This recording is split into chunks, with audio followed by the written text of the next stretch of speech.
Today we're going to be showing you how to make overnight oats.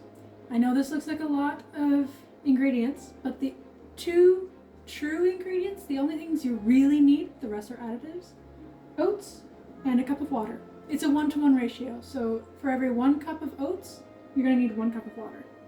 The other things that we're adding for flavor and for texture today are blueberries, yogurt, some applesauce, cinnamon, vanilla, and our liquid will be milk, but like I said earlier, you can use water.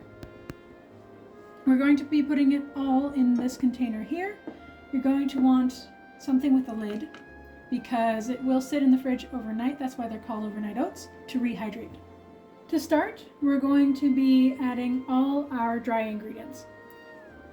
We're going to start with our oats. These are regular large rolled oats.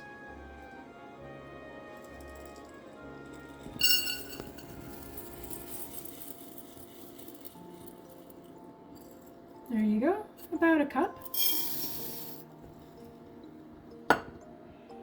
And as I've mentioned, the base is really just oats, some liquid of your choice. That can be water, it can be cow's milk, it can be oat's milk, it can be almond milk, quite literally whatever you prefer.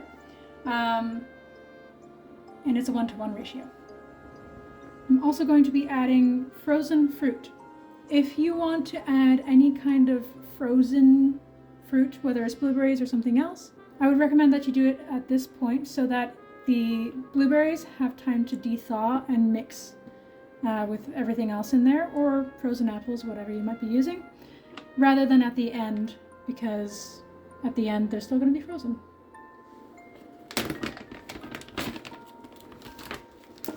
I like to add a handful. So I'd say a handful is, let's say that's about a 1/4 cup. I also like to add some spices to my overnight oats.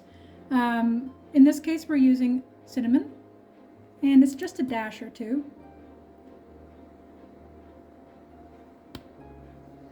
So 3 dashes, that was about a 1/4 of cinnamon. And again, you can add whatever spice you have on hand, whatever you prefer. The beauty about overnight oats is that they're super customizable. So you can literally use whatever you have on hand.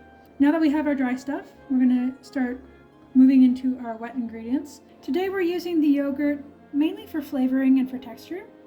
So I'm going to add 2 generous tablespoons of yogurt. And again, this is all to taste. So you can play around with it, make your customized overnight oats recipe, and have some wonderful breakfasts in the future.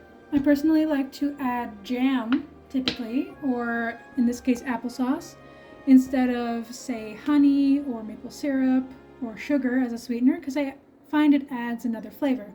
So not just is it sweet, it also tastes like apples in this case. Or I've also done things like strawberry jam, mixed berry jam, blueberry jam, peach jam, any kind of jam really. We've added about 4 tablespoons of the apple sauce. And again, you can swap that out for any kind of sweetener. If you're using jam, I would suggest use about 3 or 4 to taste. And if you're using something like a honey or maple syrup or sugar, probably about half. We're almost done. The last thing is a splash or 2 of vanilla.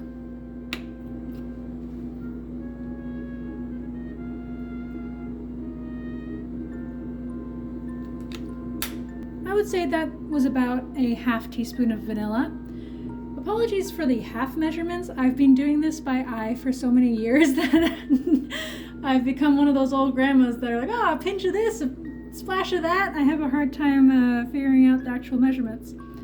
But like I've said before, the wonderful thing about overnight oats is you can work with literally whatever you have on hand. So you can customize it to your preferences, play around with the ingredients that you add. The only thing that's the most important thing to remember, it's 1 cup of oats to 1 cup of liquid. Whether that's cow's milk, water, oat milk, almond milk, whatever you prefer. And on that note, we're going to add our last ingredient, the milk. This is 1 cup of milk, and for this volume, this will generously feed about 2 people in the morning. And you can double this, triple this, quadruple this if needed. It lasts a few days in the fridge. This is a great meal to either have it for breakfast at home or even bring it to work, have it on your first break, on your lunch break, what have you. It's easy to make, it's cheap to make, and it's delicious. I'm mixing this to make sure that all the oats hydrate. Something else that you can add, some ideas, you can also add chia seeds if you have them, flax seeds if you have them. You can also add coconut flakes if that works too. Coconut milk as well. Any kind of fruit. If you're using frozen fruit, I would suggest adding them now, like what we've just done. If you're using fresh fruit, I would say leave them until the last moment, just before you serve them in the morning or for lunch or whatever you might be doing, just so that the texture stays really nice and fresh. So I'm mixing this quite well. In this case, we did add yogurt, so I want to make sure that all that yogurt has dissolved. And it does look very runny right now, but the oats will rehydrate, and once we pull them out of the fridge tomorrow morning, you'll notice it will be a nice thick consistency. Now that everything is nicely mixed, we're going to put the lid on and leave this overnight in the fridge. That's why they're called overnight oats. And then everything will be rehydrated by tomorrow morning and we can have a lovely breakfast. We've left our overnight oats overnight in the fridge, and this is the next morning. It does look a little bit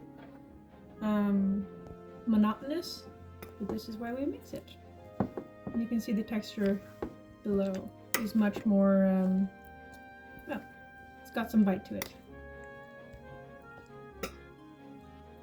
And you can top this with any, if you have any nuts on hand or a trail mix, that works deliciously. You can do coconut flakes, you can do more fruit, you can do whatever you like. Cheers to good food And good company.